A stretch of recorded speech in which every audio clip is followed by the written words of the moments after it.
ناظرین کرام السلام علیکم ورحمۃ اللہ وبرکاتہ۔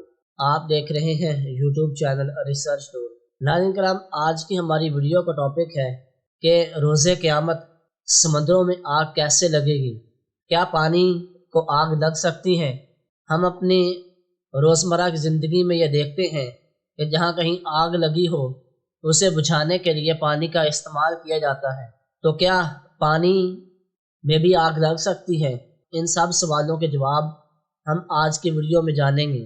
زمین سے سورج آگ کا دہکتا ہوا گولا دکھائی دیتا ہے۔ ممکن ہے کہ کبھی آپ کے ذہن میں یہ سوال آیا ہو کہ کیا سورج کی بھٹکتی ہوئی آگ پانی ڈال کر بجھائی جا سکتی ہے؟ آئیے دیکھتے ہیں کہ سائنس اس سلسلے میں کیا جواب دیتی ہے۔ عام انسان کے دماغ میں تو فوری طور پر یہی خیال آئے گا کہ اربوں گیلن پانی ہو تو شاید سورج کے شعلے ختم ہو جائیں گے۔ ایسا سوچنا قابل فہم تو ہے، لیکن کیا ایسا ممکن ہو سکتا ہے؟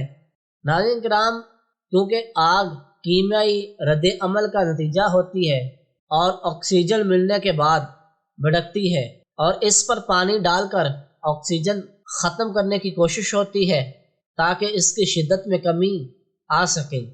لیکن آپ یہ جان کر حیران ہوں گے کہ خلا میں تو آکسیجن ہوتی ہی نہیں، تو وہاں پانی کیا کام دے گا؟ شاید آپ کے لیے یہ بات حیران کن ہو کہ سورج دیکھنے میں تو آگ سے بنا ہوا ہے، مگر ناظرین کرام، یہ وہ آگ نہیں جو ہم زمین پر دیکھتے ہیں، بلکہ یہ آگ جوہری فیوژن کے نتیجے میں بھڑکتی ہے۔ اس کو پیدا ہونے کے لیے آکسیجن کی ضرورت نہیں ہوتی، لہٰذا سورج پر پانی ڈالا گیا تو آگ میں کمی آنے کی بجائے الٹا رد عمل ہوگا اور وہ زیادہ بھڑک جائے گی۔ وجہ یہ ہے کہ پانی کی شکل میں ہم سورج کو زیادہ ہائیڈروجن فراہم کر دیں گے جو جوہری فیوژن کا ایندھن ہے، اور نتیجے میں وہ اور زیادہ بھڑک کر روشن ہو جائے گا۔ اگر بہت زیادہ پانی ڈالا جائے تو سورج کے درجہ حرارت میں کمی ضرور آ جائے گی، مگر وہ عارضی ثابت ہوگی۔ ویسے بھی اربوں گیلن پانی سورج تک لے جانا بھی بڑا مسئلہ ہے، وہ پہنچانے سے پہلے ہی ابل کر بخارات کی شکل اختیار کر لے گا۔ ناظرین کرام، قرآن مجید میں آج سے 1400 سال پہلے جو اللہ تعالیٰ نے حضرت محمد مصطفیٰ صلی اللہ علیہ وآلہ وسلم پر نازل کیا، قرآن تمام انسانیت کے لیے نور ہدایت کا سرچشمہ ہے، اور محمد مصطفیٰ صلی اللہ علیہ وسلم اللہ تعالیٰ کے آخری نبی ہیں۔ اب ان کے بعد قیامت تک کوئی نبی نہیں آئے گا، تو نبی کریم صلی اللہ علیہ وسلم پر اتاری جانے والی کتاب قرآن مجید فرقان حمید میں اللہ سبحانہ و تعالیٰ نے 1400 سال پہلے ہی ارشاد فرما دیا تھا۔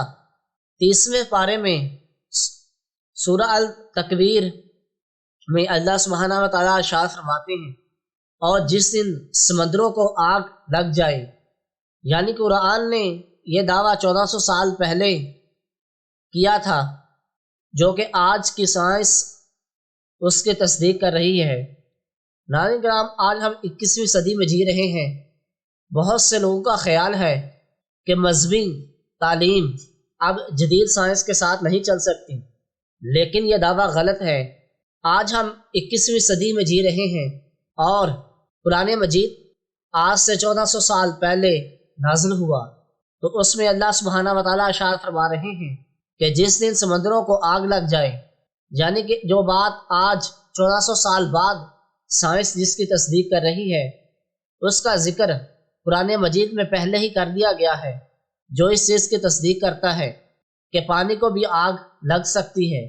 ناظرین کرام، جب غیر مسلم قرآن مجید کا مطالعہ کرتے ہیں، حیرت کے سمندروں میں گم ہو جاتے ہیں کہ کیا کوئی کتاب جو آج سے 1400 سال پہلے نازل ہوئی ہو، اس میں اس طرح کی باتیں مل سکتی ہیں۔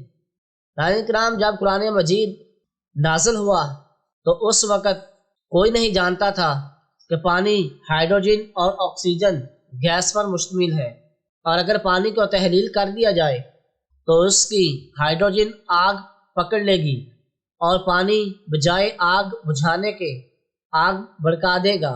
قرآن مجید کی طرف سے پیش کردہ اس بات کی تصدیق آج جدید سائنس کر رہی ہے، جو کہ اس بات کا ثبوت ہے کہ قرآن مجید اس کائنات کے سب راز جاننے والے خالق و مالک کا کلام ہے اور اللہ تعالیٰ کا کلام ہے۔ اللہ تعالیٰ ہمارا خاتمہ ایمان پر فرمائے، آمین۔ ناظرین کرام، اسی کے ساتھ ریسرچ ڈور کی ٹیم کو اجازت دیں۔ ملتے ہیں کسی اور ایسی ہی انفارمیٹو اور حقائق پر مبنی ویڈیوز کے ساتھ۔ اپنا اور اپنے پیاروں کا بہت سارا خیال رکھیں۔ ویڈیو پسند آنے کی صورت میں ویڈیو کو لائک، شیئر اور چینل کو سبسکرائب ضرور کریں تاکہ ہر آنے والی ویڈیو کا نوٹیفیکیشن آپ تک بآسانی پہنچ سکے۔ شکریہ۔